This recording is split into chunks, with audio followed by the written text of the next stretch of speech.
ఈ మధ్యకాలంలో ఇదివరకు రోజుల్లో అయితే అబ్బాయి అమ్మాయి కావాలి, వారసుడు ఉండాలి, ఆడపిల్ల ఉండాలని కోరుకుంటున్నారు. ఈ మధ్యకాలంలో జనరేషన్ వాళ్ళు ఏమనుకుంటున్నారంటే పుడితే ఇద్దరు అమ్మాయిలు పుట్టాలి, లేకపోతే ఇద్దరు అబ్బాయిలే పుట్టాలి. ఆడపడుచులు దిక్కుమాలుగోలా ఎవరు పడతారు, మా ఆయనకి ఏమన్నా మా అత్తగారికి ఒంట్లో బాగుండబోతే వచ్చి ఒక రూపాయి సహాయం చేయదు, వచ్చింది మళ్ళీ వచ్చితే దాన్ని కూర్చోబెట్టి మేము సేవలు చేయాలి.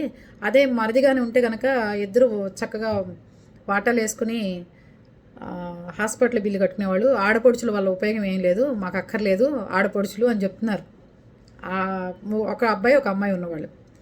సరే, ఇద్దరు అమ్మాయి ఉన్నవాళ్ళు ఏం చెప్తున్నారంటే ఎందుకు మా అన్నయ్య దండగా ఒకరోజు పిలిచి భోజనం పెట్టడవాడు, అదే చెల్లెలు అక్క ఉన్నట్టయితే దాని ఇంటికి వెళ్ళి 4 రోజుల పాటు ఉండొచ్చు, అది మన ఇంటికి వచ్చి 4 రోజుల పాటు ఉంటుంది, వీళ్ళ వల్ల ఉపయోగం లేదు.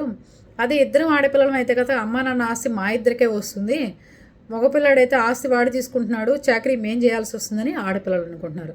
ఇది పరిస్థితి. రోజులు మారిపోతున్నాయి.